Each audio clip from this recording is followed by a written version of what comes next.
সময় দেওয়া যাবে?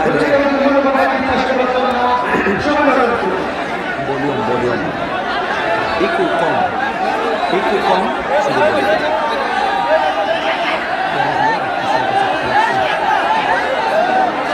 আসসালামু আলাইকুম ওয়া রাহমাতুল্লাহি ওয়া বারাকাতুহু।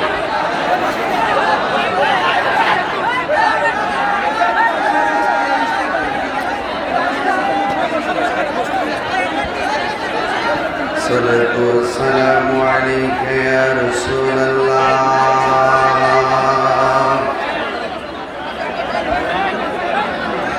الصلاة والسلام عليك يا حبيب الله.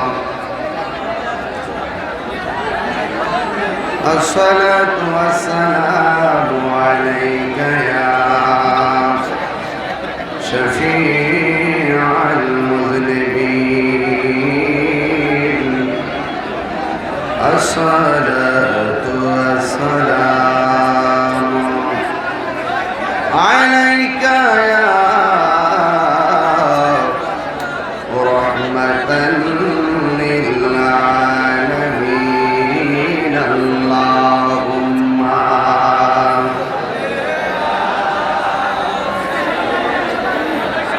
মাইকের সাউন্ডটা বাড়াই দেন, মাইকের সাউন্ডটাকে তুলে দেবো। وعلى آل سيدنا محمد. اللهم صل مولانا محمد وعلى آل سيدنا. সুন্নাত নয় শুধু মজলুম সহায়ক, সুন্নাত উহুদের বাতিলের প্রতিরোধ। সুন্নাত নয় শুধু নির্জনে দেনে যাওয়া, আর সুন্নাত হলো পাথরের আঘাত খাওয়া। মহব্বতে তার সুদিনের সাথী তুমি, শহীদ ফারুকের কথা মনে আছে কি? আর কিছু সুন্নাত আছে তুমি জানো কি? জানলেও জীবনে কখনো তা মানো কি? আল্লাহুম্মা সাল্লি মাওলানা মুহাম্মদ ওয়া আলা আলি সাইয়্যিদিনা। হেরার গুহায় তোমারি ভেল, আসমান থেকে নামে আল কোরআন। বাংলা সবার ভুল তোমারি ওপরে, আসল কোরআনের ছায়া তোলে। খালি গুমর আলী আবু বকর ইসলামী ঝান্ডা নীল যে তোলে। আল আমিন তুমি ছিলে চিরদিন সকল মানুষের তরে। হে রাসূল তোমাকে ভুলি আমি কেমন করে? হে রাসূল তোমাকে ভুলি আমি কেমন করে? আল্লাহুম্মা একটু কমাই দেন, বারবার বাড়াও কেন, এক সাউন্ড। ওয়া আলা আলি সাইয়্যিদিনা সকলে পড়ি আলহামদুলিল্লাহ। আপনারা কি খুশি না বেজার? এইরকম ধাক্কা ধাক্কি করলে ওয়াজ করতে পারবো? একটু কমাও, নীরব কর সাউন্ডটা, নীরব, মানুষ বেশি তো। আপনারা এইভাবে যদি আওয়াজ করেন, আমার পক্ষে তো কথা বলা সম্ভব না। এই যে ধাক্কা ধাক্কি করতেছেন, অ্যাক্সিডেন্ট ঘটার সম্ভাবনা আছে। একদম নীরব থাকেন। আজকের চাঁদপুর কচুয়া ঐতিহাসিক জগৎপুর হাই স্কুল মাঠ, কানায় কানায় ভরপুর আশিকে রাসূলদের মিলন মেলা। আজকে আপনারা যারা এসেছেন সবাই শুকরিয়া দান করুন আলহামদুলিল্লাহ। লাখ কোটি দরুদ ও সালাম ওই নবীর নূরানি কদম মোবারকে, যিনি হায়াতুল নবী, নূর নবী, গায়েবের খবর দেনেওয়ালা হুজুর পুর নূর সাল্লাল্লাহু আলাইহি ওয়াসাল্লামের উম্মত হিসাবে আল্লাহ পাক আমাদের সকলকে কবুল করেছেন। এই জন্য শুকরিয়া দান সকলে আবারও পড়ি আলহামদুলিল্লাহ।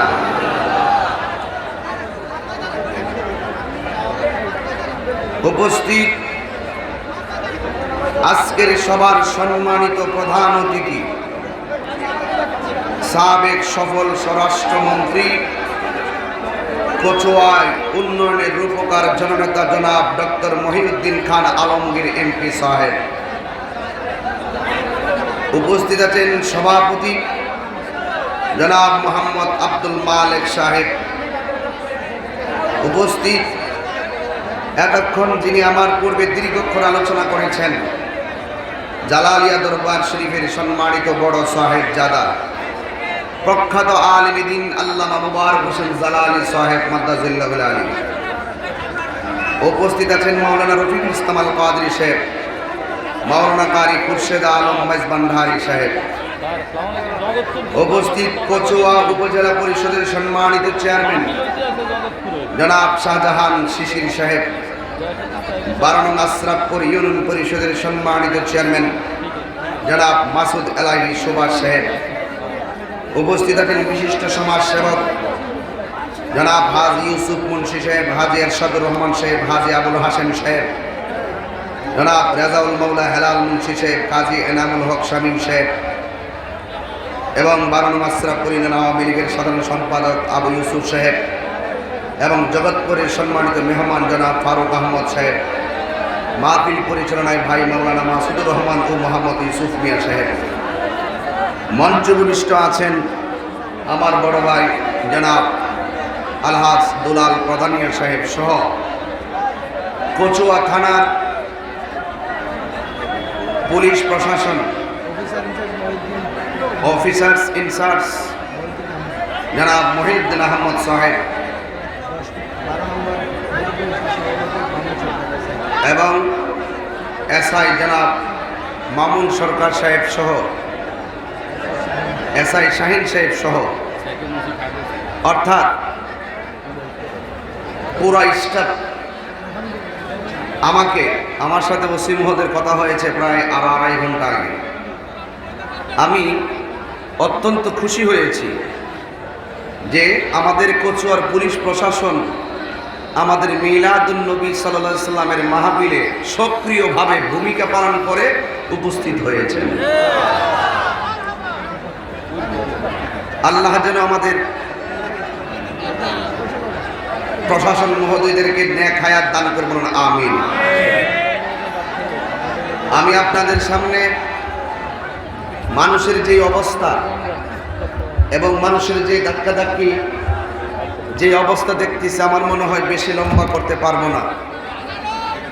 এরপরও যদি আপনারা আমাকে পরিবেশ করে দেন, আমি 7 দিন পর্যন্ত ছিলাম চট্টগ্রাম, লক্ষ লক্ষ মানুষ নিয়ে আমি কথা বলে এসেছি।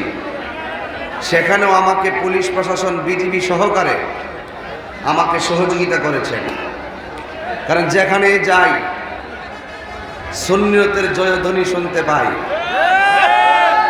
নবীর প্রেমিকদের সংখ্যা দিনে দিনে বাড়তেছে। জগৎপুরে আজকে আবারও নতুন করে আরেকটি জগৎ দেখিয়ে দিয়েছে, ঠিক কিনা বলেন?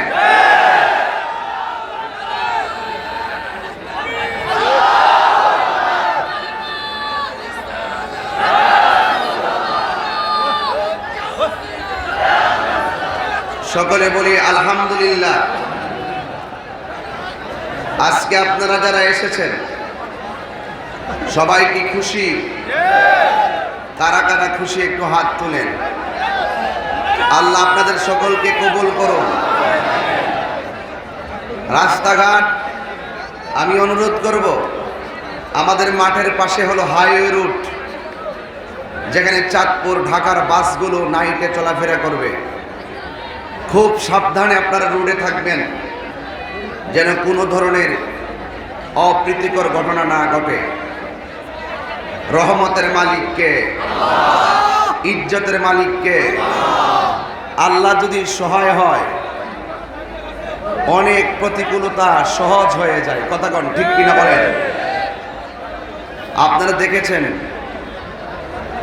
তাহিরির বিরুদ্ধে অনেক মানুষে অনেক কথা বলে, কিন্তু পিছনে পিছনে অনেকে অনেক কথা বলে। বাস্তবে সব সাক্ষাতে সামনে এসে কথা বলার ক্ষমতা তাদের। আমার পা ভাঙ্গে না, মস্কায় মস্কায় মাঝে মাঝে। মনে রাখবেন, একদিন যেহেতু মরেই যাব, সব সুন্নিরা লড়ে যাব।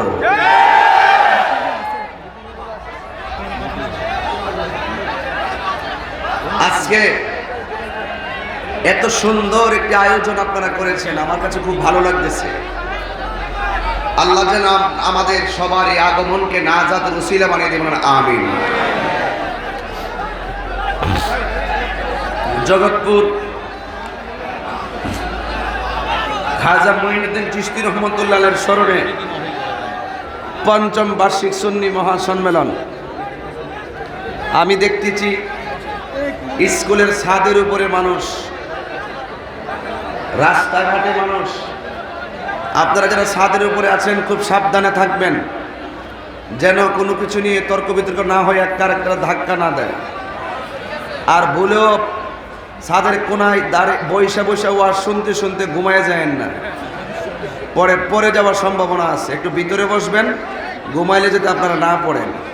মানুষ না এগুলো, ওই যে ওগুলো মানুষ জিম টিন বুঝে। কেমন আছো তোমরা? কি খুশি দেখেন না, আবার ধাক্কা মেরে ফালাইও না। আল্লাহ আমাদের সকল এই যোদ্ধাদেরকে সুন্নিয়তের তরে কবুল করুন, আমিন বলেন। যাই হোক, ধন্যবাদ জানাই এই এলাকার গণ্যমান্য ব্যক্তিবর্গকে, যারা অক্লান্ত পরিশ্রম করে এই মাহফিলটাকে বাস্তবে রূপদান করেছেন, ঠিক কিনা বলেন? জন্মেছি ভবে যেতে হবে, তবে একদিন চলে যাব। কিন্তু ৫ম বার্ষিক মাহফিলটা দেখে আমার কাছে একটু স্মরণ করতে মনে হচ্ছে ওই সমস্ত মানুষদেরকে যারা ৫ বছর আগে এই মাহফিলটার হর্তাকর্তা ছিল, কিন্তু আজকে তারা অন্ধকার কবরে চলে গেছে। এমন মানুষ আছে না নাই? আজকের সভাপতি, আজকের প্রধান অতিথি, আমরা একদিন কবরে চলে যেতে পারি। একদিন 1000 টাকা দিলেও আমাদেরকে আনতে পারবেন না, আবার 1000 টাকা দিলেও আপনাদেরকে আমি আনতে পারবো না। কারণ যে কোনো মুহূর্তে মালাকুল মউত আজরাইল আমাদের কাছে ধাওয়া দিতে পারে, আমাদের জীবনটাকে নিয়ে যেতে পারে। কথা বলেন, ঠিক না বেঠিক? এটা পবিত্র ঈদে মিলাদুন্নবী সাল্লাল্লাহু আলাইহি ওয়াসাল্লামের চাঁদ। আপনারা জানেন আমরা সারা জীবন ঈদে মিলাদুন্নবী সাল্লাল্লাহু আলাইহি ওয়াসাল্লাম পালন করেছি, কোরআন সুন্নাহর দলিল দিয়েছি, আমরা দলিল মোতাবেকে আছি। আবার নতুন করে আমাদেরকে চমক লাগিয়েছেন প্রধানমন্ত্রী, মহামান্য রাষ্ট্রপতি। গেজেট প্রকাশের মাধ্যমে সারা বাংলাদেশে পবিত্র ঈদে মিলাদুন্নবী সাল্লাল্লাহু আলাইহি ওয়াসাল্লামকে স্বীকৃতি দান করেছেন। এবছর 153টা দেশে পবিত্র ঈদে মিলাদ নবী সাল্লাম উদযাপন হয়েছে। 57টা রাষ্ট্রে ঈদে মিলাদ নবীর দিন সরকারি ঘোষণা করা হয়েছে, ছুটি ঘোষণা করা হয়েছে। আর আমরা এই বাংলাদেশের প্রত্যেক জেলা উপজেলায় পবিত্র ঈদে মিলাদ নবী সাল্লামের জশ্নের জুলুস হয়েছে। ব্রাহ্মণবাড়িয়া নিয়ে একটু সন্দিহান ছিলাম, বেঁচে যেহেতু আছি ইনশাল্লাহ আল্লাহ পাক কবুল করেছেন। কথা বলুন ঠিক না ঠিক? অসম্ভবকে সম্ভব তখনই বান্দা করতে পারে যদি বান্দার প্রতি আল্লাহ পাক রাজি থাকে। কথা বলেন ঠিক কিনা বলেন? আজকের এই মাহফিল এমনও হতে পারে কাহারোর জন্য জীবনের শেষ মাহফিল। কথা বলেন ঠিক কিনা? এই জন্য আমি আপনাদের সামনে একদম গড়ির কাঁটা ধরে কিছু কথা বলবো। কথা বলার আগে এতক্ষণ কেন কথা বলতেছে তার কারণ আছে। আপনাদেরকে শান্ত করার জন্য কথা বলতেছি, আর না হয় আমি ওয়াজ শুরু করে দিতাম। আল্লাহর ওয়াস্তে আর কোনো ধরনের কথা চলবে না। মাহফিল কমিটিরা আমাকে অনুরোধ করেছিলেন যেন আমি আপনাদেরকে বলি আজকের মাহফিলটাতে শরীক হয়ে যাওয়ার জন্য। এই মাহফিলটাতে শরীক হওয়ার জন্য আমাকে উদাত্ত আহ্বান করেছেন। আমি কোনো বাকিতে কালেকশন করব না। আমি অনুরোধ করব মাহফিল কমিটিদের ছেলেগুলারে, তোমরা যে যা পারো আমার এই প্রেমিকদের কাছ থেকে 1 টাকা করে হলো নিয়ে আসো। আমরা এই টাকাটা মিলাদুন নবীর মহব্বতে দান করে দিয়ে হাসরের মাঠে মিজানের পাল্লাকে ভারী করতে চাও। রাজি আছেন না নাই বলেন? তাহলে আপনারা সুবিধা মতো আস্তে আস্তে ঘুরেন, ওয়াজ চলবে আর ঘুরেন। আপনারা যে যা পারেন এই মাহফিলে ইনশাল্লাহ 10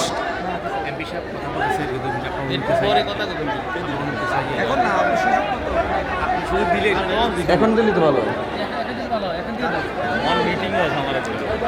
আমাদের এমপি মহোদয় কথা বলতে চেয়েছিলেন, উনি মিটিংয়ে আছেন।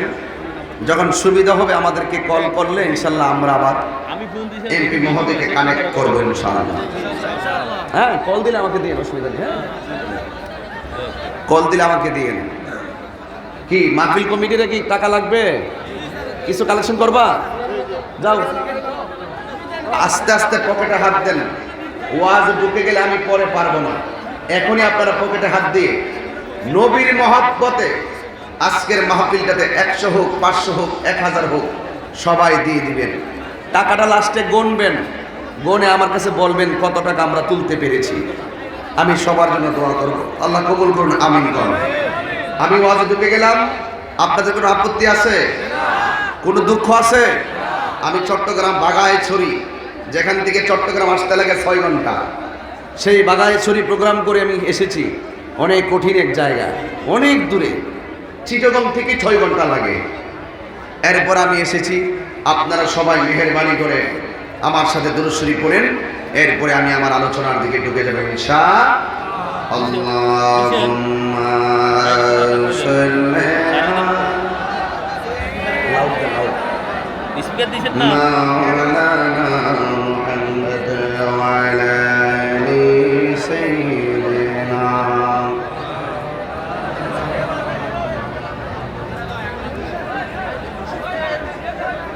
আজকের মাহফিলের সম্মানিত প্রধান অতিথি, সাবেক সফল স্বরাষ্ট্রমন্ত্রী, কচুয়ার উন্নয়নের রূপকার আমাদের সম্মানিত ডক্টর মহিউদ্দিন খান আলমগীর এমপি মহোদয়, তিনি যদিও ঢাকাতে আছেন, মনটা পড়ে আছে কচুয়াবাসীর প্রতি। কথা বলেন ঠিক কিনা বলেন?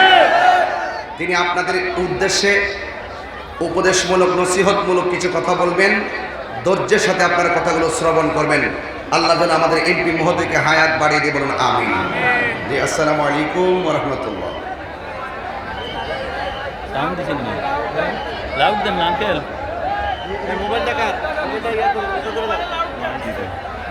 এসে তো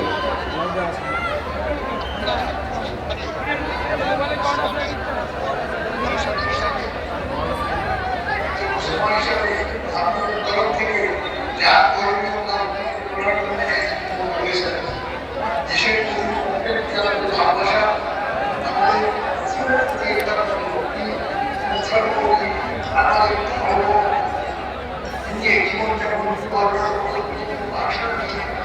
রেখে যাচ্ছেন। সেই প্রেক্ষিতে আমি আপনাদের সকলকে আজকে ধন্যবাদ জানাচ্ছি। শেখ হাসিনার তরফ থেকে বাংলাদেশ আওয়ামী তরফ থেকে আপনাদের সকলকে শুভেচ্ছা জানাচ্ছি।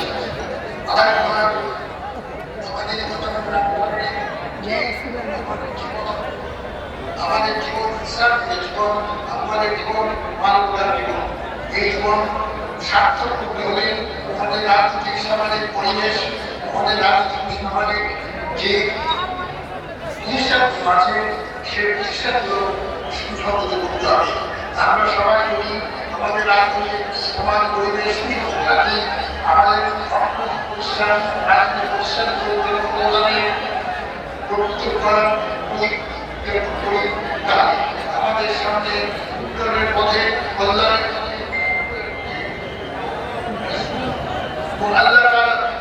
পথে কোনো বাধা মাথা দিতে পারবে না।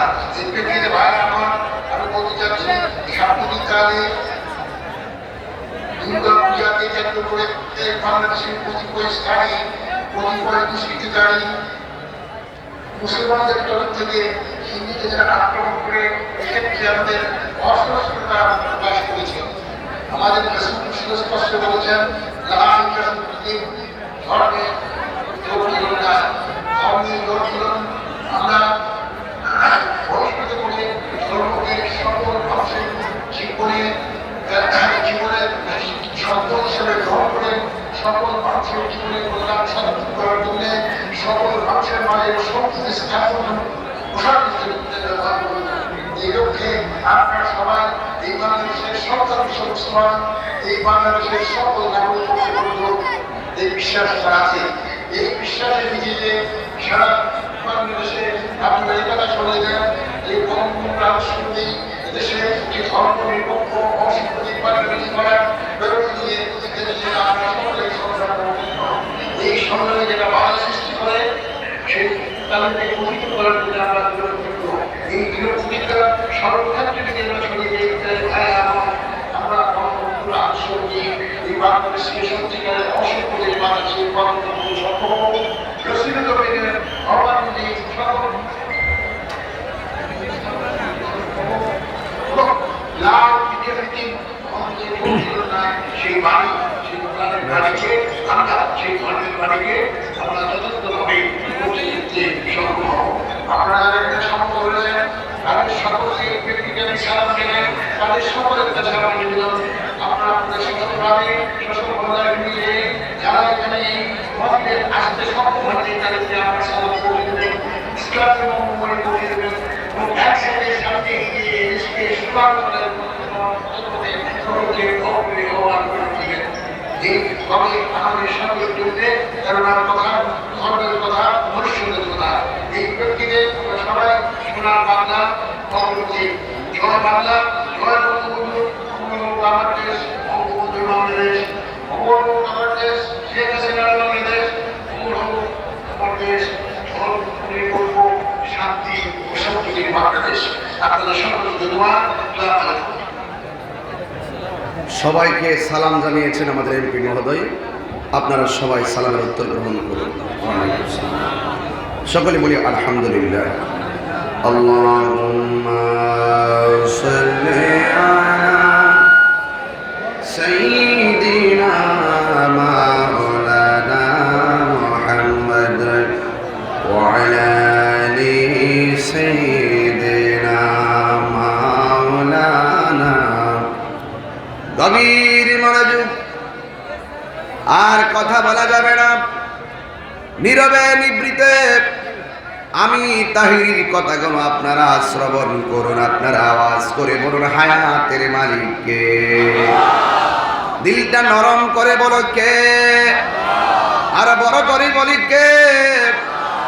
আল্লাহ রাব্বুল আলামিন এই পৃথিবীটাকে সুন্দর করে সাজাবেন, কিন্তু সাজাইবার আগে তিনি ওয়াসিলা করেছেন তার বন্ধু বানাবেন। কথা বলেন ঠিক কিনা? তার হাবিবকে বানাবেন, এই জন্য বন্ধু নবীর উসিলায় আমরা দুনিয়ার সব পেয়েছি। আপনারা বলেন আমার নবী হাবিবুল্লাহ, তাতে কোনো সন্দেহ আসেনি। এই জন্য দরধামে আল্লাহ রাব্বুল আলামিন আমাদের সবাইকে পাঠিয়েছেন কালের বিবর্তনে। আল্লাহ রাব্বুল আলামিন প্রত্যেক নবীগুলোকে দুনিয়াতে পাঠিয়েছেন। প্রত্যেক নবীদের সময় উম্মত ছিলেন। আমরা এমন নবীর উম্মত যেই নবী হলো সকল নবীদের নবী, ঠিক না বেঠিক? যেই নবী হলো সবচেয়ে শ্রেষ্ঠ নবী, সবসে আওলা ওয়ালা হামারা নবী, সবসে বালা ওয়ালা হামারা নবী।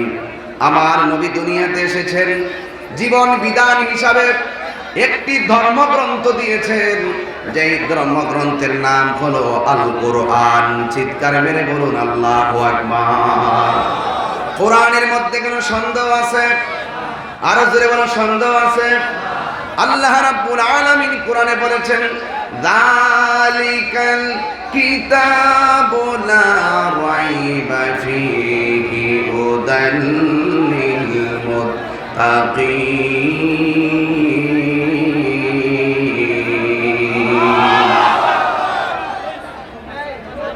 এই কোরআন হলো এমন একটা গ্রন্থ যার মধ্যে কোনো চুল পরিমাণ সন্দেহ তেলাওয়াত করলে আপনারা কি আল্লাহু আকবার বলতে অসুবিধা হয়? যালিকাল কিতাবু লা রাইবা ফীহি হুদাল লিল মুত্তাকিন।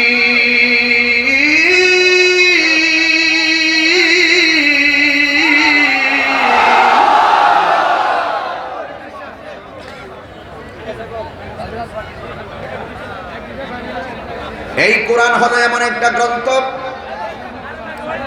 যার মধ্যে কোনো সন্দেহ। এই জন্য যুবক ভাইয়েরা আমার, কোরআনকে হেফাজতের দায়িত্ব পৃথিবীর কারোর কাছে দেয় নাই। জবান করে বলো কোরআনকে হেফাজতের দায়িত্ব কার হাতে রেখে দিয়েছে?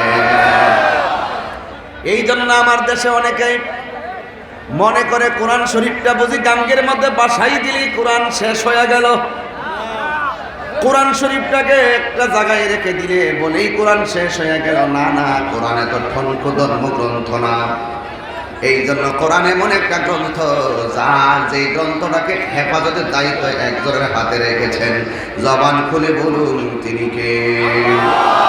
ইন্না নাহনু নাযালনা যিকরা ওয়া ইন্না লাহু লাহাফিজুন।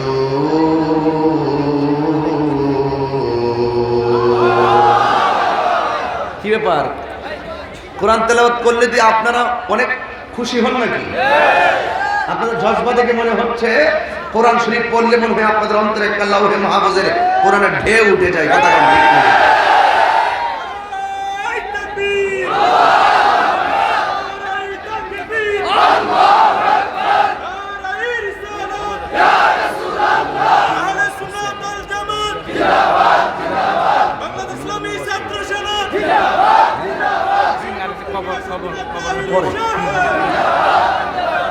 তাহলে কি তেলাওয়াত করলে খুশি লাগে? এমন একটি আওয়াজ করবেন যেন কচুয়া থানা কেঁপে ওঠে, কচুয়ার মাঠ মানুষের অন্তর যেন কোরআনের মহব্বতে কেঁপে ওঠে। ইন্না নাহনু নাযালনা যিকরা ওয়া ইন্না লাহু লাহাফিজুন।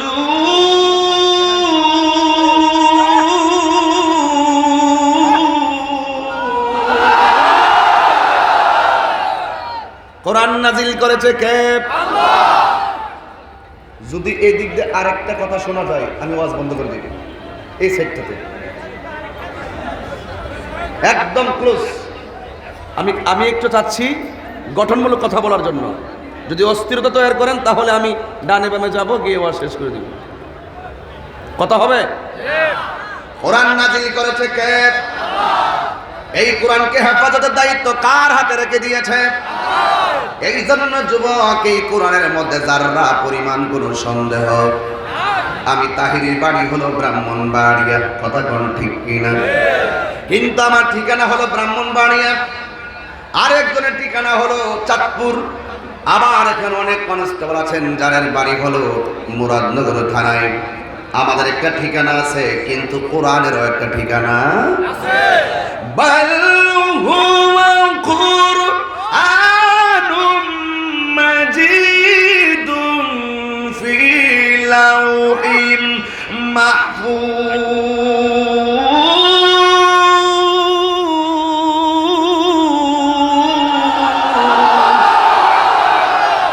কোরআনের বাড়ি হলো লাউহে মাহফুজ, যার মধ্যে কোনো সন্দেহ। এই কোরআনটা লাউহে মাহফুজের মধ্যে অঙ্কিত, মোহরাঙ্কিত, সংযোজিত, সংরক্ষিত। এই কোচুয়াতানার সব কোরআন শরীফ যদি বস্তায় ভরে যদি সাগরে ভাসায় দেয়, কোরআনের একটা জের জবর কিছু করতে পারবে না। কারণ এই কোরআনটা হলো ওই কোরআনের ফটোকপি, যে এই কোরআনটার আসল বাড়ির নাম হলো লাউহে মাহফুজ। ঠিক কিনা বলেন? এই জন্য আমার যুবক ভাইরা, এই কোরআনের মধ্যে দুইটা দিক আছে। একটা দিক যেই দিকে চললে তুমি যাবে জাহান্নামে, আর একটা দিক আছে যেটা তুমি যদি মেনে চলো তুমি যাবে জান্নাতে। মানে হলো কোরআনে আদেশ আছে, নিষেধ আছে। যদি তুমি অন্যায়ের পথ বেছে নাও তুমি জাহান্নামে যাবে, আর যদি তুমি হকের রাস্তাটা বেছে নাও তুমি জান্নাতে যাবে। জবান খুলে বলুন, জান্নাতে দেওয়ার মালিক কে? জাআল হক وزهق الباطل إن الباطل كان زهوقا। সত্য সমাগত, মিথ্যা দূরীভূত। এর যুবক জগৎপুর কয়েকদিন আগে আসার কথা ছিল, ঠিক কিনা বলেন? আমার নসিবে নাই, দুঃখ করি না, আল্লাহ লিখে নাই, তাই হয় নাই, এতে ঘাবড়ানোর কোনো কারণ নাই। এখন আবার জগৎপুর মাহফিল হচ্ছে, আল্লাহ লিখে রেখেছেন, আমি এসেছি, আপনারা এসেছেন। একদিকে যখন রাস্তা বন্ধ হয় 70 দিকে রাস্তা খুলে দেয় কে? স্রোতের প্রতিকূলে যখন বাদ দেওয়া হয়, স্রোতের গতি যেমন বাড়ে, আশিকের রাসূলের একটা মাহফিল বন্ধ হয়ে গেছে, আশিকরা খাবার দাবার সব সাইরা মাহফিল আজকে হাজির হয়ে গেছে। এই জন্য আমার যুবক ভাইরা, কোরআন অনুযায়ী the holy Quran is the constitution of human life. এই কোরআন হলো সকল মানব জাতির জন্য সংবিধান। এতে রয়েছে তোমার আমার নিখুঁত নির্ভুল সমাধান। এই জন্য আমরা কি হক পথে চলবো না বাতিল পথে চলবো? হক পথে চললে, হক মানে সত্য, সৎ পথে শত বাধা আসবে, কিন্তু মনে রেখো শত বাধা উপেক্ষা করে তোমাকে সত্যের জয়ের পতাকা হাতে নেওয়া লাগবে। এই জন্য যুবক ভাইয়েরা আমার, আমি অনুরোধ করে বলবো, আজকে যারা এসেছেন এমন অনেক মানুষ আছেন আমার মতন বাবা হারায়া মাহফিলে এসেছেন। আজকে ঈদ মিলাদুন নবীর জুলুসে যখন আমি বাড়ি থেকে বের হলাম, আমার বাবা যদি দেখতেন কত যে খুশি হইতো। এত সুন্দর করে জুলুসটা করলাম, 2.5 মাস শরীরে রক্তটারে পানি বানায় বানাইছি। আর আমার আম্মা বাড়িতে নামাজের মুসল্লার মধ্যে সারা রাত বৈশা রইছে। দিনের বেলা জুলুসের পরে কানতে কানতে আমার ফোন দিয়ে কই, আব্বা তুমি কই আছো? আমি বললাম জুলুস সম্পন্ন হয়েছে। আমার আম্মা খুশি হয়েছেন। এ যুবকের দল, মনে রেখো একটা কথা, মনে রেখো, এই পৃথিবী থাকার জায়গা নয়। এই পৃথিবী থেকে একদিন না একদিন চলে যাওয়া লাগবে। আপনারা বলেন সত্যের পথে চললে আমার আল্লাহ রাব্বুল আলামিন আমাদের উপরে ছায়া দিবে কি দিবে না? ওয়ালামু আন্না আল্লাহা মা'আল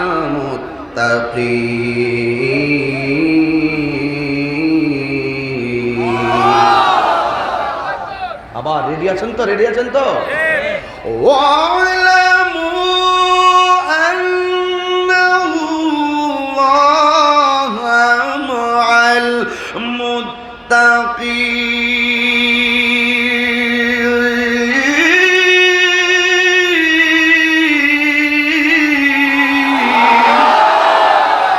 তোমার অন্তরে যদি আল্লাহর ভয় থাকে, তোমাকে সহযোগিতা করবে কে? ওরে যুবক, রাতের বেলা ডাব চুরি করতে যাইবা, ডাবের মধ্যে দইরা টান দিবা, টান দেওয়ার আগে মনে মনে ভাববা, ঘরের গৃহ, ঘরের ভিতরে ওই যে কি বলে বাড়ির মালিকরে কি বলে, গৃহস্থ যদি ঘরের মধ্যে ঘুমায়া থাকে, তুমি সুযোগে ডাব গাছে উঠে গেছো, ডাবটা পারতে যাইয়া হঠাৎ করে ভিতরে একটা নাড়া দাও, এই পৃথিবীর কেউ আমারে দেখে নাও, একজন আমারে দেখতেছে, যার কাছে আমার চুরির হিসাব দেওয়া লাগবে, জবানটা খুলে বলো তিনি কে? আল্লাহ ডাক দিয়ে কয়, আমারে ভয় করে যারা অন্যায় কাজ ছেড়ে দিবি, আমাকে ভয় করে যারা ন্যায়ের পথে সংগ্রাম করবি, আমাকে ভয় করে যারা সত্যের পথে চলবি, যদি কেউ না থাকে একজন আমাদেরকে শেল্টার দিবে, জবান খুলে বলুন তিনি কে?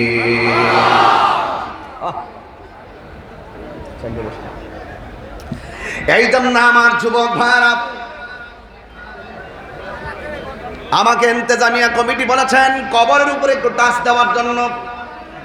এরপর আমি বলবো ঈদে মিলাদুন নবী সবচেয়ে বেহতর ঈদে মিলাদুন নবী কা?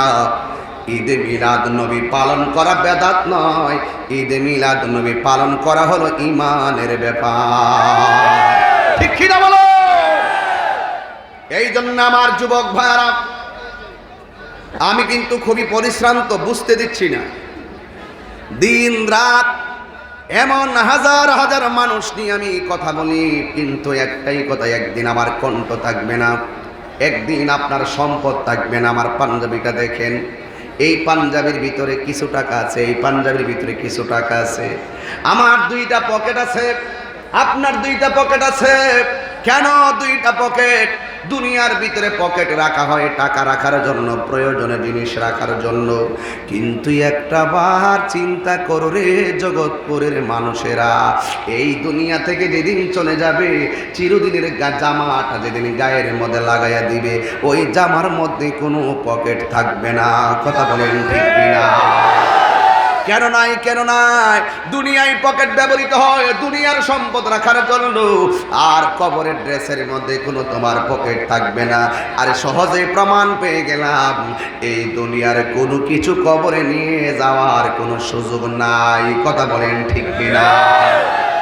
আমার যুবক ভাইরা, আমার চিরদিনের ড্রেসের নাম কাফনের কাপড়। পুরুষের জন্য কাফনের কাপড় হলো 3টা, আর মহিলাদের জন্য হলো 5টা। ও আমার জগৎপুরের মা, একদিন লাল বেনারসি শাড়ি পইরা স্বামীর বাড়িতে আইসা জিন্দেগি সাজাইলা, কালকে যদি তুমি মারা যাও, লাল বেনারসি সুকেজের ভিতরে পরে থাকবে, কিন্তু তোমার শরীরের ভিতরে চিরদিনের একটা ড্রেস লাগানো হবে, যে ড্রেসটার নাম হলো সাদা কাফন। কথা বলেন ঠিক কিনা? হারিয়ে যাব একদিন আমি, রব নাই ভুবন চিরদিন। হারিয়ে যাব একদিন আমি, রব নাই ভুবন চিরদিন। ক্ষমা করে দিও তোমরা আমায়, ক্ষমা করে দিও তোমরা আমায়, ভুল করে থাকি যদি কোনো দিন। হারিয়ে যাব একদিন আমি, রব নাই ভুবন চিরদিন।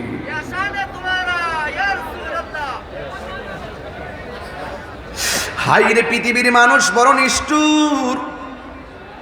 আব্দুল বারী জিহাদি হুজুর কিছুদিন আগে দুনিয়ার থেকে বিদায় হয়ে গেছে। এই হাজার হাজার আলেমের উস্তাদ আল্লামা আব্দুল বারী জিহাদি হুজুর দুনিয়ার থেকে বিদায় হয়ে গেল, আর আসবে না। আল্লামা গাজী আমিরুল ইসলাম জালালী হুজুর দুনিয়া থেকে বিদায় হয়ে গেল, আর আসবে না। আল্লামা হাফেজ এম.এ. জলিল রহমাতুল্লাহ আলাইহি দুনিয়া থেকে বিদায় হয়ে গেল, আর আসবে না রে, আর আসবে না। হাসতি হাসতি বড় বড় আলেমরা আমরা রে 3 কইরা দুনিয়া থেকে বিদায় হয়ে যাইতেছে, আর আসবে না রে বন্ধু আমার। এই জন্য আমি তাহিরিও একদিন থাকবো না, আপনিও দুনিয়ায় একদিন থাকবেন না। আরে দুনিয়া বড় নিষ্ঠুর পৃথিবী। আজকে তাহিরির জন্য হাজার হাজার মানুষ মাঠ ভাঙ্গা পড়ে, এমন একদিন আসবে আমি টাকা দিয়া বাবা ডাকলেও আমার মাহফিলে এত লোক আমি আনতে পারবো না। এটাই হলো পৃথিবীর মানুষ। ফুলের সৌরভ মানুষের গৌরব চিরদিন থাকে না। এই জন্য যুবক ভাইয়েরা আমার, যতদিন দুনিয়াতে থাকবো নবীর মহব্বতের দরকার আছে না না? আরে বাবা, কত মানুষই তো মারা যায় জানাজার ময়দানে 3 কাতার 4 কাতার হয় না, কিন্তু জীবনটারে এমন ভাবে সাজায় নেন, হাজার হাজার মানুষ আপনার জীবনের সমাধির পরে হাত তুলে আপনার জন্য দোয়া করবে। এমন একটা জীবন আপনারা তৈরি করে নেন। শুধু মাথায় পাগড়ি লাগাইলাম, গায়ের মধ্যে পাঞ্জাবি লাগাইলাম, হুজুরের বেশ ধরছি, এটাই কিন্তু ভালো মানুষের লক্ষণ না। আপনি স্কুলে পড়েন, আপনি কলেজে পড়েন, আপনি ইউনিভার্সিটিতে পড়েন, আপনি এসআই, আপনি ওসি তদন্ত, আপনি ওসি, আপনি এসপি মহোদয়, আপনি ডিসি হতে পারেন, কিন্তু আপনার নীতি আপনাকে এমন জায়গায় নিয়ে পৌঁছে দেবে, আপনার চলে যাওয়ার পরেও হাজার মানুষ আপনার জন্য চোখের পানি ফালাইয়া কাঁদবে। কথা বলে না, ঠিক কিনা বলেন? এই জন্য আমার যুবক ভাইয়েরা ওই কথাটাই বলতে চাই, দুনিয়ার মানুষ বড় নিষ্ঠুর। এই কচুয়ার মানুষ, এই জগৎপুরের মানুষ, এই মুহূর্তে যদি তাহিরি মারা যায়, এতগুলা মানুষ আমার জানাজায় যাবে না, অ্যাম্বুলেন্সটা ঢুকাইয়া বাসায় পাঠাইয়া দিব। এতগুলো মানুষ আমার বাড়িতে কিন্তু আপনারা আর যাবেন না। মারা যাওয়ার পরে সব সম্পর্ক ইতি হয়ে যায়। এই জন্য দুনিয়ার মধ্যে যার যেই জন্য মহব্বত করবেন, আনতা মা মানা হাবাবতা, এমন মানুষের মহব্বত করেন যার সঙ্গে আপনার হাসর হবে। আমি তাহিরি মারা গেলে কেউ যাবেন না, 2-1 জন যাবে, গাড়ি ভরে ভরে কয়েকজন যাবে, বাড়ির পাশে যাইয়া চোখের পানি ভালাইয়া কাঁদবে। জিজ্ঞাসা করবি তোমার বাড়ি কই? কই আমার বাড়ি হলো জগৎপুর। এখানে কেন আসলা? আপনার ভাইয়ের জানাজার নামাজ পড়তে এসেছি। এমন ভাবে কান্দো কেন? কই আপনার ভাইয়ের ওয়াজ শুননা আমরা ওয়াজের ময়দানে কান্দতাম, এখনো তো আর আপনার ভাইকে পাবো না, চিরদিনের বিদায় দেওয়ার জন্য চোখের পানি ভালাইয়া কান্দি। ও তাই নাকি? কবরের পারে যাইয়া কান্দে, জানাজার মাঠে যাইয়া কান্দে, কবরে নামাইয়া দেওয়ার পরে মাটি দেওয়ার সময়ও কান্দে। এবার যদি বলেন আপনার বাড়ি কচুয়া, আপনার বাড়ি হলো কচুয়া, আপনি জগৎপুর থেকে এসেছেন, আপনার চোখের পানি দেখে মনে হচ্ছে আপনি আমার বাইরে অনেক ভালোবাসেন। হ্যাঁ, অনেক ভালোবাসি। তাইলে ঠিক আছে, যে এই বাড়িটা সারাটা জীবন হাজার মানুষ নিয়ে বয়ান করত, যেই মানুষটা হাজার হাজার মানুষ নিয়ে বয়ান করে আপনার পাগল বানাইছে, এই মানুষটা চিরয়েতিম হইয়া মা বাবা চাইরা অন্ধকার কবরে চলে গেছে। আপনি যেহেতু জগৎপুরের মানুষ, আমার ভাইয়ের লাগে আপনার এত দরদ, একটা রাত্র আমার ভাইয়ের সঙ্গে কবরে থাকেন না, তিনি বলবে আমার ভয় লাগে, ভয় লাগে। কেমনে থাকব? দুনিয়ায় যতদিন আছে বন্ধুর কোনো অভাব নাই, মরণের পরে কবরে থাকার কোনো বান্ধব নাই। এই জন্য তাহিরি বলি, আমার আপন তুমি, তোমার আপন আমি, কিন্তু মনে রেখো মরণের পরে কেউ নাই। এখন প্রশ্ন হলো, মরণের পরে যে তোমার কবরে আপন হবে, ওই নবীর মহব্বতের দরকার আছে না না? জবান খুলে বলো, আছে না না? এই জন্য আমার বাবা ও যুবক, কবরটার ভিতরে সুখ আছে, দুঃখ, সুখ আছে, দুঃখ আছে। আল্লাহর সঙ্গে নাফরমানি করলে কবরের ভিতরে কেমন কষ্ট হবে শুনে যান। এক বেচারার কবর করছে জগৎপুরের গুরুস্থানে। কথার কথা বলতেছি, বোঝার জন্য বলছি, অসুবিধা হবে নাকি? এ বন্ধুরে, ও যুবক ভাইরা, এক বেচারা কবর করল, মনে করেন জগৎপুরের গুরুস্থানে। এই কবরটা কইরা যখন শেষ করলো রে, দেখতেছে কবরের ভিতরে সাপ দেখা যায়, সাপ দেখা যায়।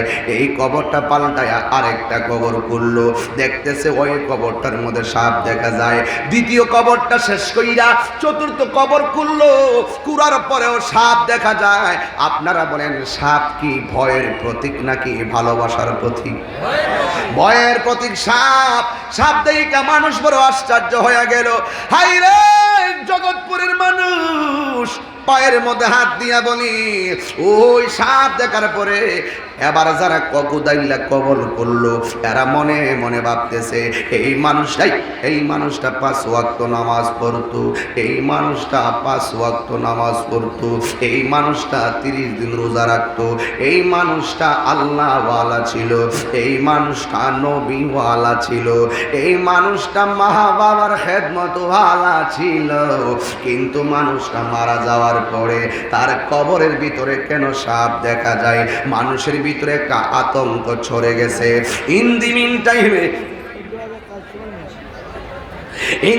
টাইমে ও যুবক, এবার সাপ দেখার পরে ওরা মনে মনে ভাবে আমরা তো মানুষ, কত কবর করবো আর কত কষ্ট করবো। এই ব্যাপারটা একজন আল্লাহর বন্ধুর কাছে জানানোর দরকার।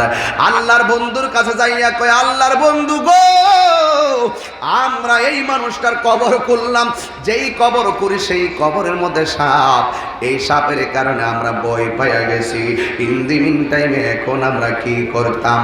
আল্লাহর হাবিব ডাক দিয়া বলে, যুবক, শেষবারের মতন কবরটা করো, যদি সাপ থাকে ওই কবরে দাফন করবা, আর সাপ যদি না থাকে ওই কবরে দাফন করবা।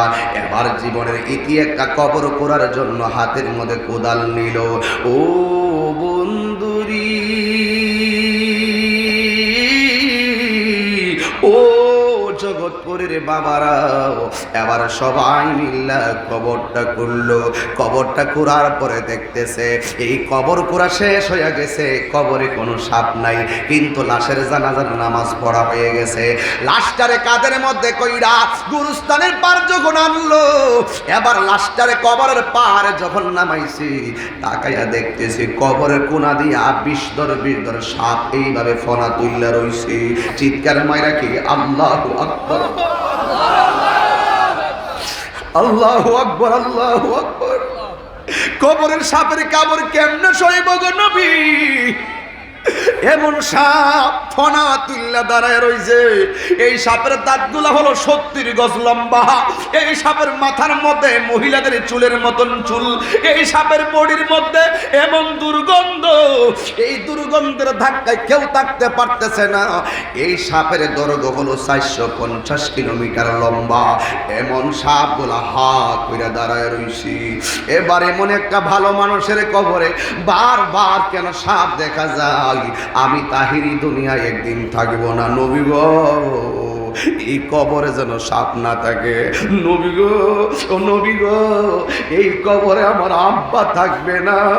আমার আব্বার এদি শোয়া দিয়েছি, 2.5 বছর হয়ে গেছে, কেমন আছে আজ পর্যন্ত জানলাম। আল্লাহ, আল্লাহ গো, ও আল্লাহ, আমার আব্বার মতন যাদের আব্বা অন্ধকার কবরে এতিম হইয়া পইরা রইছে, এই মিলাদুন নবীর উসিলায় ওই আব্বার কবরটাকে জান্নাতের বাগান বানায়া দাও।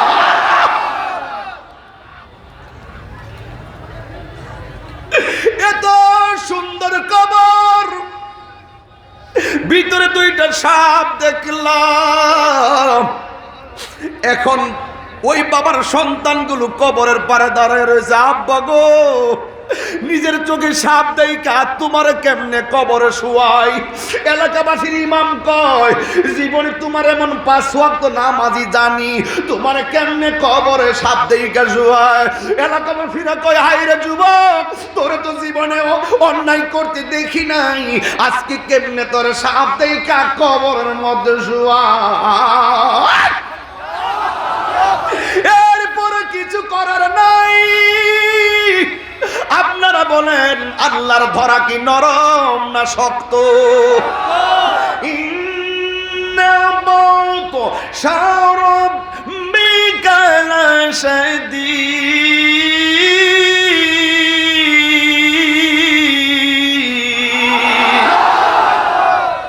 আল্লাহর ধরা কি নরম না শক্ত? আল্লাহর ধরা বড় শক্ত। कागज काट कर गुरी बना कर उड़ाता है आसमान में, गुरी बेचारा क्या करेगा रশি মাওলা কি হাত মে। আল্লাহ তোরে দুইটা রাস্তা দিছে, একটা ভালো একটা মন্দ, তুই গুড্ডির মতন উড়তে থাক মনে রাখবি। বালক গুড্ডিটার আকাশে উড়ায়, ওই গুড়িটা বাতাসের তালে তালে একবার ডানে যায়, ওই বাতাসের তালে তালে গুড়িটা ভামে যায়, আবার রাখাল যখন টান দেয় গুড়িটা যেমনি কাছে চলে আসে। আল্লাহ কই তোরে সাইরা দিছি, ঘুরতে থাক। আমি আল্লাহ যখন তোরে টান দিমু পৃথিবীর কোনো শক্তি তোর একটা পশম ধরে রাখতে পারবে না। কথা বলেন ঠিক না বেটি? ওয়ামা তাদরি নাফসুম বিআই আরদিন তামুত।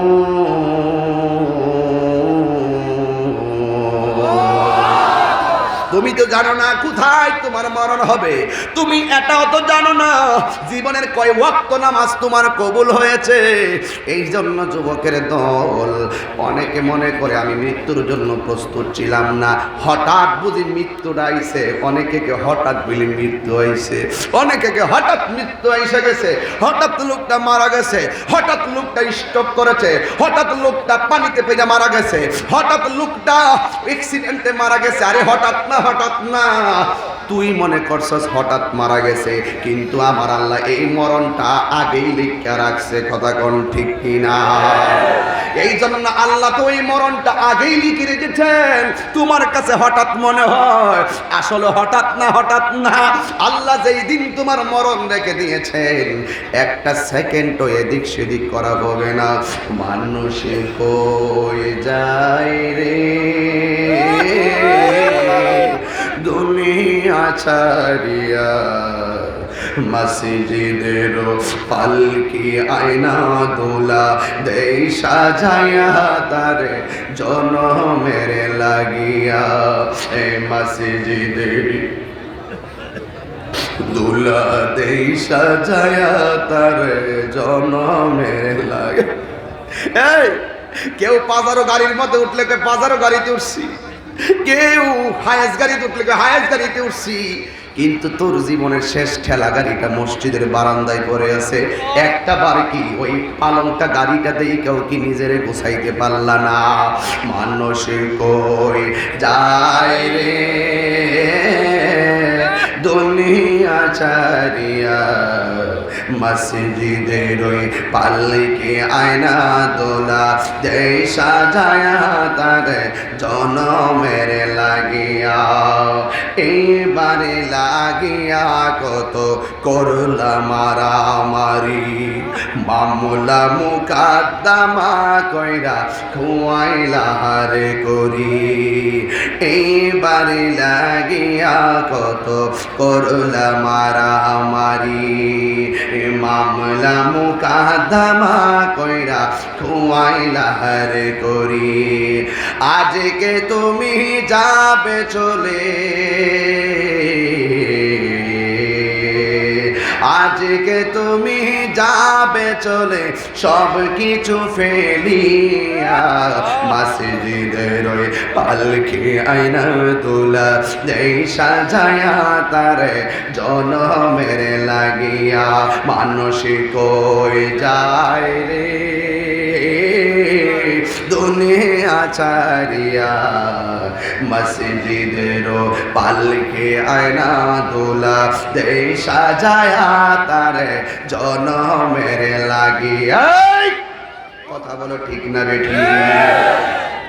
যা মসজিদে যা, এই মসজিদে সেই গাড়িটা আছে, মসজিদের পালকি খানা আসবে সবার কাছে সবার জানো। বড়ই পাতার গরম জলে শেষ গোসল দিবে সব জনা। গোসল শেষে সাদা কাফনে চির বিদায় দিবে সব জনা। জোরে জোরে কে আল্লাহু আকবার বলা যাবে না?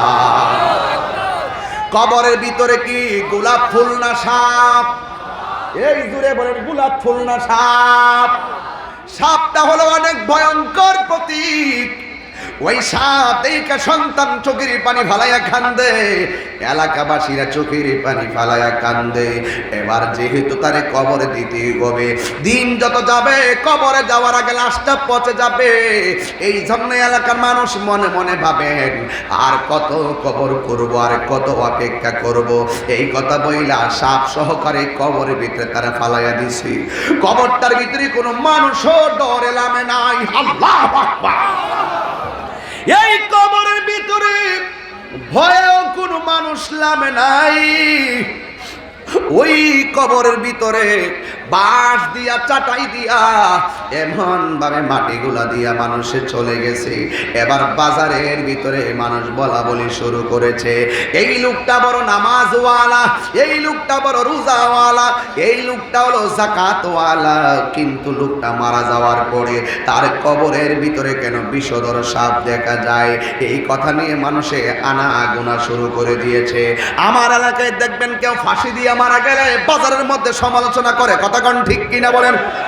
কেউ বলে ছেলেটা বড় ভালো ছিল, কেমনে ফাঁসি দিয়ে মরল। এই যুবক, হ্যাঁ যুবক, তোরই বলি, জীবনে কোনোদিন ফাঁসি দিয়ে মরবি না।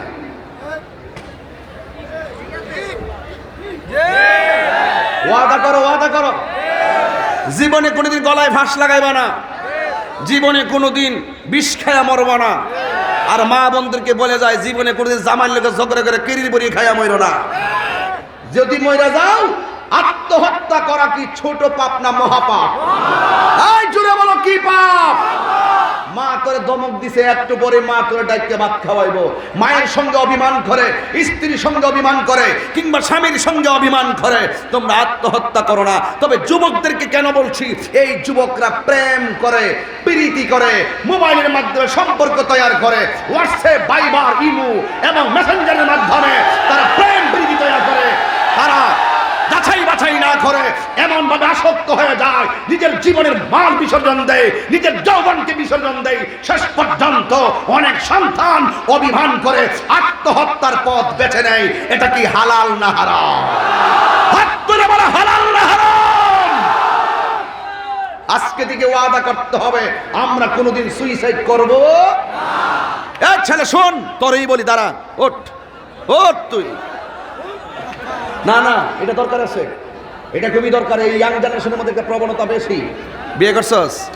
হ্যাঁ, বিয়ে করলিস? তুই আবুজা আবুজা বলে বিয়ে করলিস? বিয়ে করছস? হ্যাঁ, প্রেম করছস? করছস না? সত্যি করো। করছিস নি? স্বীকার করছে। ঠিক আছে তোরে? ঠিক আছে, করছি করছি। দেখছিস নি, বলা চালাক আছে। এই ছেলে শোন, তোমার আম্মা তোমার ছোট থেকে তিলে তিলে কি করছে? হ্যাঁ, শেষ করে দিব না কি? এরকম এলোমেলো কেন? এলোমেলো কেন? এগুলো কি এলোমেলো কেন? ও মানুষ বেশি এই জন্য না। আচ্ছা, তারপরে মোটামুটি যতটুকু কন্ট্রোল করতেছে, ফেস শাসন আর কি, মুখের শাসন আর ফেস শাসন। হ্যাঁ ছেলে, তোমার মা তোমার ছোট থেকে কি করছে? কথা কনা কি করছে? লেখাপড়া করাইছিনি?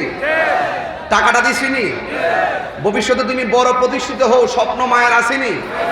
এরপরে তোমার একটা বিয়ে শাদী করাইবে এমন একটা স্বপ্ন আসেনি? তো তুই গোপনে গোপনে প্রেম করছ কি লেগে?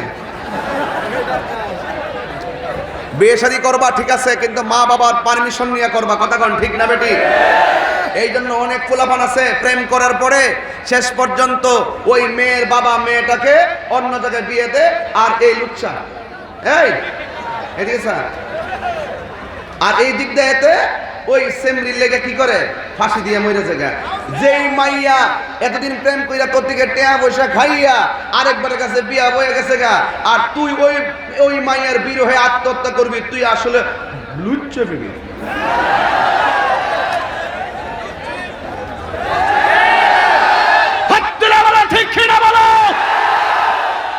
আজকে থেকে ঈমানকে শক্ত করো।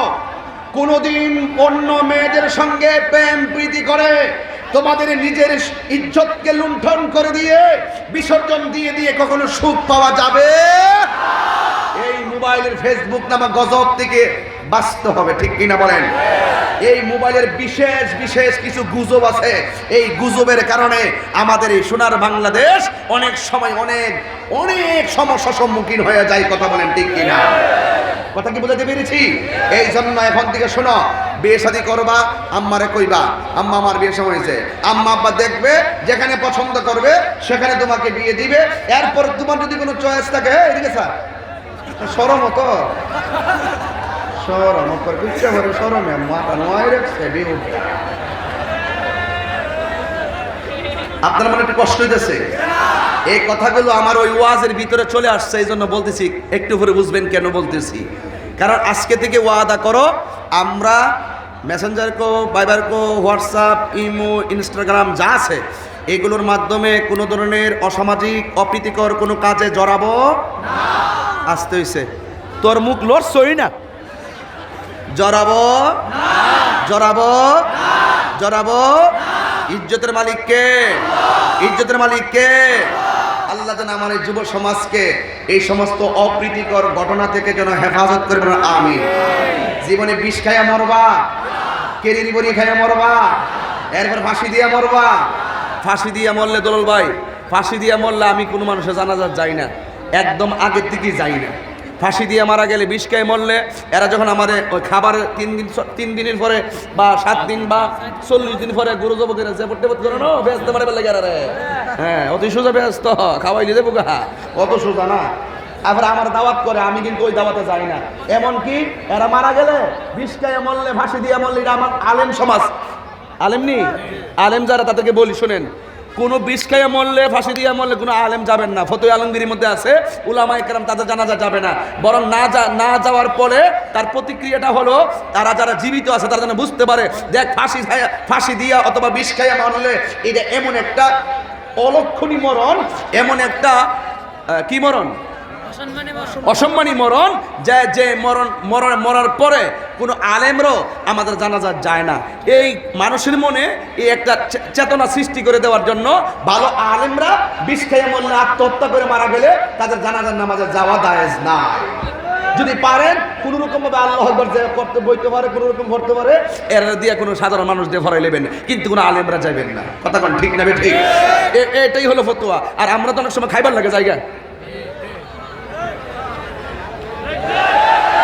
কি আসিনিও, কিছু কিছু মৌলবী আছে টাকা খাইয়া তালাকের মাসালা ঘুরাইলা। কথা কন ঠিক না বেটি? আবার যে হুজুররা যে ঘুরাইলে এমন না, কিছু সর্দারও আছে টেহা খাইয়া রাত্রের বেলা দিনের বেলা বিচার ঘুরাইলা। কথা কন ঠিক না বেটি? হুজুরের মধ্যে যেমন 2 নম্বর আছে,